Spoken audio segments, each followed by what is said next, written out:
We are at Oceania, our OPS warehouse down near Fremantle in Western Australia.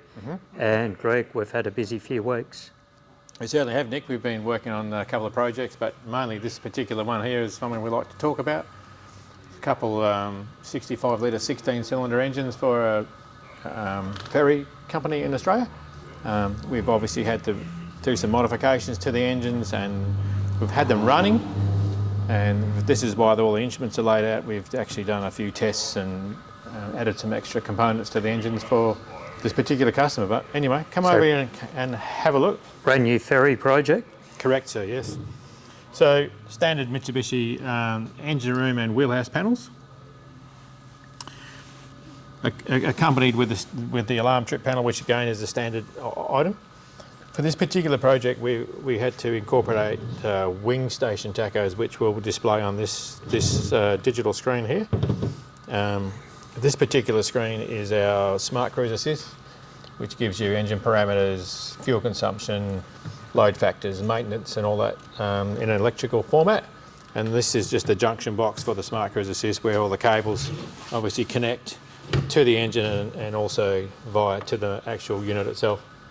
Okay. Now, so these engines came from the factory and we had to fit some accessories, didn't we? Certainly did. So obviously the black ones stand out. That's a Mann+Hummel Vent 800. So crankcase ventilator, some people might know these as. Yep, crankcase ventilator. We've actually had to incorporate these in the system. It was a customer's request, so we endeavour to do everything the customer requires. All the pipe work, all Yep. plumbed in and fitted. Yep, we fabricated all the pipe work, designed it all up and made it fit. Also FM600, which is a centrifuge spinner. So another Mann+Hummel product. Yep, correct. To extend the oil change intervals for the customer. And basically we've had to fit low coolant level, air temperature and oil temperature switches, again, sensors, which are a customer's requests, which we've done, and had to incorporate all that into our panel so it didn't look out of place. Yep.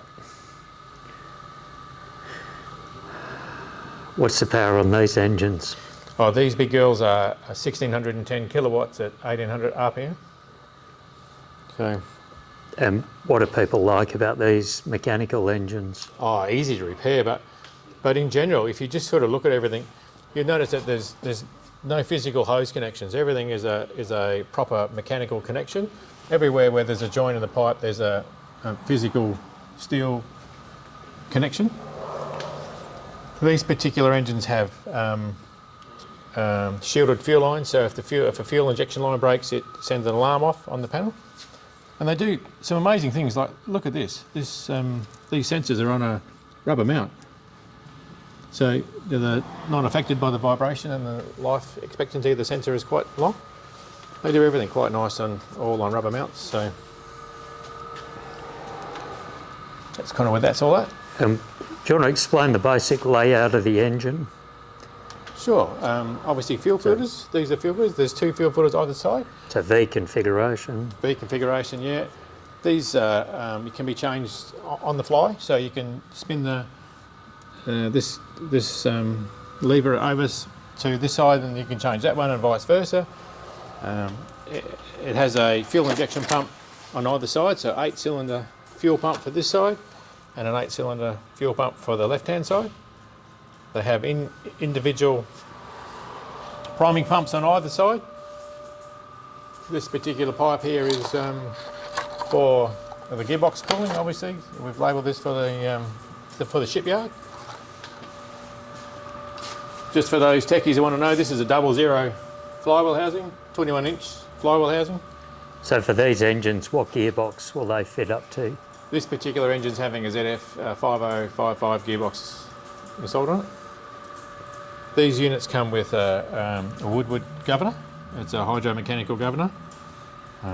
Mitsubishi do some quite interesting things. They still have in today's world a stop lever, and they even incorporate a come-home lever, which they call a come-home lever. So it's a hand throttle. So if, in this case, the engines have an electronic throttle control, which is in the wheelhouse, but if you need to, you can control the engine, as you can see here, via this controller if anything does happen to that control. So moving forward, another 8-cylinder fuel pump.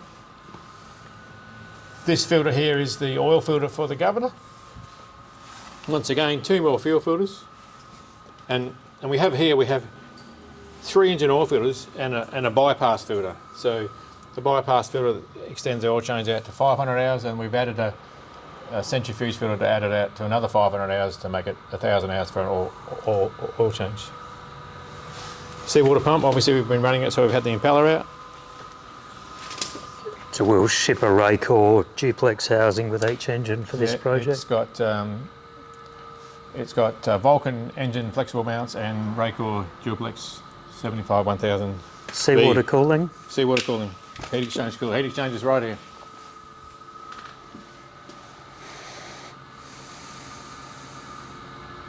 So when will they ship out? Hopefully Friday or Monday. There's some other engines here which we might talk about another day, hey? Yeah, I think it's a story for another day.